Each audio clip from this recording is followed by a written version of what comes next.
Hey guys, আজ আমি explain করব গবলিন কোরিয়ান ড্রামাটি 6 নম্বর পর্ব। এর প্রথম 5টি পর্ব যদি আপনারা এখনো না দেখে থাকেন তাহলে ডেসক্রিপশন বক্সে লিংক দেওয়া আছে, সেখান থেকে অবশ্যই আগের পর্বগুলো দেখে নেবেন। তো চলুন আর বেশি কথা না বাড়িয়ে শুরু করা যাক আজকের এক্সপ্লেন ভিডিও।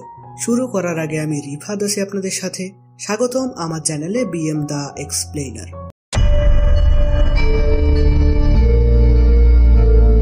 আগের পর্বে আমরা দেখেছিলাম কিম ইউনতাককে ধীরে ধীরে ভালোবেসে ফেলে, কিন্তু তার হাতেই তো তার মৃত্যু লেখা আছে। তাই ইউনতাকের প্রতি আরো দুর্বল হওয়ার আগেই সে মারা যাবে বলে সিদ্ধান্ত নেয়, আর এ কারণেই সে তাকে হোটেল থেকে তার নিজের বাড়িতে নিয়ে আসে। এছাড়াও আমরা রিপারকে দেখেছিলাম সে সানির সাথে কথা বলতে ভয় পাচ্ছিল, কারণ তার কোনো নাম নেই, আর তার আসল পরিচয় তো সে সানিকে দিতে পারবে না। তাই ইউনতাকের থেকে সে নিজের একটি নাম সিলেক্ট করে। এরপর দখোয়াকে সাথে নিয়ে সানির সাথে দেখা করতে চলে যায়। সেখানে সানির সাথে তার একজন বান্ধবীও আসে।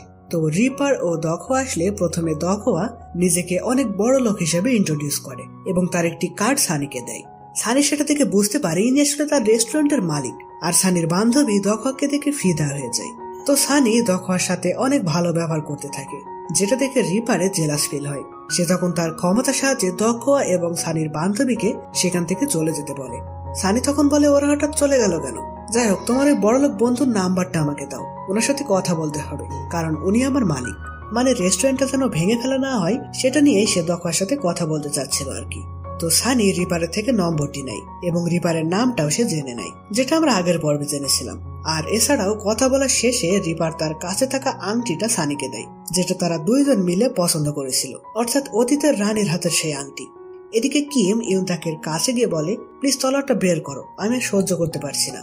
তাক বলে, কি সহ্য করতে পারছো না? কিন্তু কিম তার কথা এড়িয়ে যায়। তাক তখন বলে, আসলে আমি এটা করবো কিনা সে বিষয়ে কোনো সিদ্ধান্ত নিইনি, কারণ আমি অনলাইনে তোমার সম্পর্কে খোঁজ নিয়েছিলাম, যেখানে তলোয়ার সম্পর্কে আমি কিছু জানতে পারিনি। আচ্ছা, তুমি কি এমন করেছিলে যার জন্য তোমাকে তলোয়ার মারা হয়েছিল? তুমি কি বেইমানি করেছিলে? কিম তখন তাকে অতীতের কিছু কথা বলে। সে বলে, আমি জানতাম রাজার দিকে এগিয়ে যাওয়ার ফল ভালো হবে না, তবুও আমি গেছি, আর আমার জন্য নিরপরাধ মানুষগুলো মারা গেছে। আমি যা করেছি তা ক্ষমার অযোগ্য, তাই এখন তার শাস্তি আমি পাচ্ছি। কিন্তু এই শাস্তি কি 900 বছর ধরে যথেষ্ট নয়? ইউনতাক এসব শুনে কাঁদতে কাঁদতে বলে, না, তুমি খারাপ নও। তুমি যদি সত্যি খারাপ হতে তাহলে ঈশ্বর তোমাকে শুধু গবলিন বানাতেন, তলোয়ারটি বের করার জন্য গবলিনের বউকে রাখতেন না। আর আমি আসলে ভেবেছিলাম রাজার বউকে নিয়ে হয়তো তুমি পালিয়ে গেছো, তাই তোমাকে খারাপ ভেবেছিলাম, কিন্তু বেঈমান বলাটা ঠিক হয়নি। এই বলে সে কাঁদতে কাঁদতে তলোয়ার এখন বের করবে না বলে চলে যায়। তো পরের দিন ইউনতাক বসে বসে কিমের কথা ভাবছিল। তখন সেখানে রিপার আসলে তাক বলে, গবলিন আসলে অনেক ভালো একজন দেবতা, তাই আমি ঠিক করেছি ও তলোয়ারটা বের করব, তাহলে আরো সুন্দর ও শক্তিশালী আলোর দেবতা হয়ে যাবে। এখানে রিপারও তাকে বলতে পারে না যে তলোয়ার বের করলে আসলে কি হবে। আর যদিও সে চাইতো কিম মারা যাক, কিন্তু কিমের সাথে তার এখন অনেক বন্ধুত্বপূর্ণ সম্পর্ক হয়ে গেছিল, তাই সে ইউনতাককে বলে, ওটা বের করলে কিন্তু ও তোমাকে বাড়ি থেকে বের করে দিতে পারে। তাক বলে, আসলে আমি এত কিছু পাবো এটা কখনো আশাও করিনি। ও আমার জন্য অনেক কিছু করেছে, তাই আমি ওর জন্য এটা অবশ্যই করব। আর তুমিও তো আমাকে বারবার তলোয়ারটা বের করতে বলতে, তাই নিশ্চয়ই এত ভালো কিছুই হবে। রিপার তার এসব কথার কোনো জবাব দিতে পারে না। তো এরপর রিপার তার দৈনন্দিন কাজ করতে চায়, কিন্তু সানি এবং কিমের ব্যাপারে ভেবে সে সবসময় অন্যমনস্ক হয়ে থাকছিল। ফলে সে একটু একা থাকার জন্য সেই ফ্লাইওভারে যায়। তখন হঠাৎই সে কারো পায়ের আওয়াজ শুনতে পেলে দেখে সানি সেদিকে আসছে। সে তো তখন ঘাবড়ে যায়, কারণ কয়েকদিন সে আর সানির খোঁজ খবর নিতে পারেনি। তখন সানির নজর এড়াতে সে মাথায় টুপি পরে নেয়, কারণ গ্রিম রিপাররা টুপি পরা অবস্থায় থাকলে কেউ তাদেরকে দেখতে পায় না। আর এখানেও তেমনটাই হয়। সানি রিপারের পাশে এসে দাঁড়ায়, কিন্তু তাকে দেখতে পায় না। এখানে সানি নিজে নিজেই বলতে থাকে, ওর কোনো খোঁজ খবর নেই কেন, আমাকে ফোন কেন করে না? এই বলে সে নিজে রিপারকে ফোন করে। রিপার তো তার পাশেই ছিল, তাই তখন রিপারের ফোন বেজে উঠলে সানি চমকে উঠে পিছনের দিকে পড়ে যেতে চায়। তখন রিপার তাকে বাঁচায়। সানি তো এতে আরো চমকে যায় যে এখানে তো কেউ নেই, তাহলে তার সাথে এসব কি হচ্ছে? সে তখন ভয়ে দৌড়ে সেখান থেকে পালিয়ে যায়। এদিকে দেখা যায় ইউনতাক কিমের কাছে আসে এবং বলে, তোমার মতন ভালো মানুষের ইচ্ছাকে অবশ্যই পূরণ করা উচিত, আসো এখনই তোমার তলোয়ার বের করে দিচ্ছি।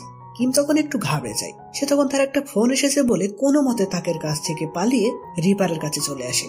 কিম রিপারকে বলে, ও আমার তলোয়ার বের করতে চায়, কিন্তু আমাকে খুব ভালোবাসে, তাই এটা করলে কি হবে সেটা আমি ওকে বলতে পারিনি।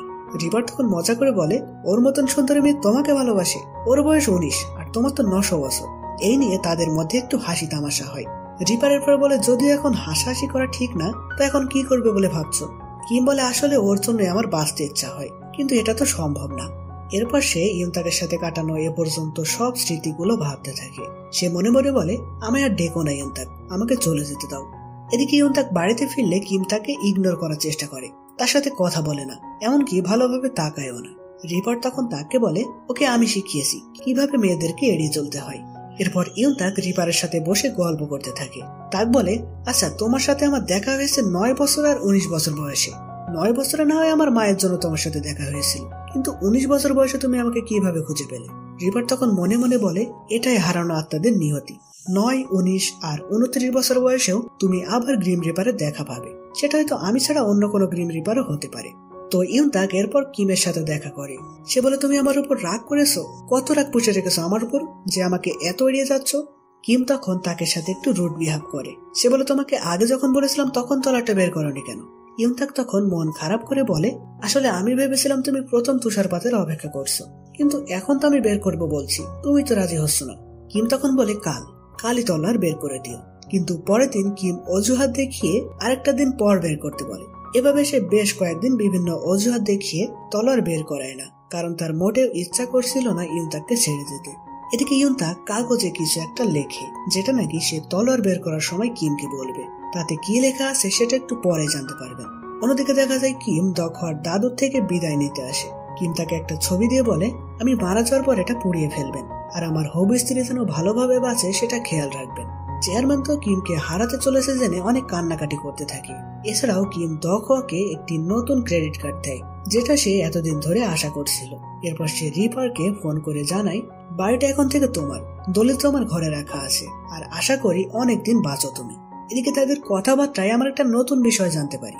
ইউনতাকের ঘাড়ে যে চিহ্ন বা দাগটি আছে সেটা নাকি কিম মারা গেলেই মুছে যাবে, আর সম্ভবত এই দাগটির জন্যই কিম ইউনতাকের ডাক শুনতে পায়। তো রাত হলে কিম ইউনতাকের কাছে গিয়ে তাকে বেশ কিছু উপহার দেয় আর বলে, আজই তলোয়ার বের করবে চলো। এরপর সেও তাক একটা সুন্দর বাগানে আসে। সেখানে তাক কিমকে সেই কাগজটি দেয়, যেটার কথা একটু আগে আপনাদের বলছিলাম। তাক বলে, আমি জানি এটা বের করার পর আমার আর কোনো কাজ থাকবে না, তাই আমি এখানে কিছু লিখেছি তোমার জন্য।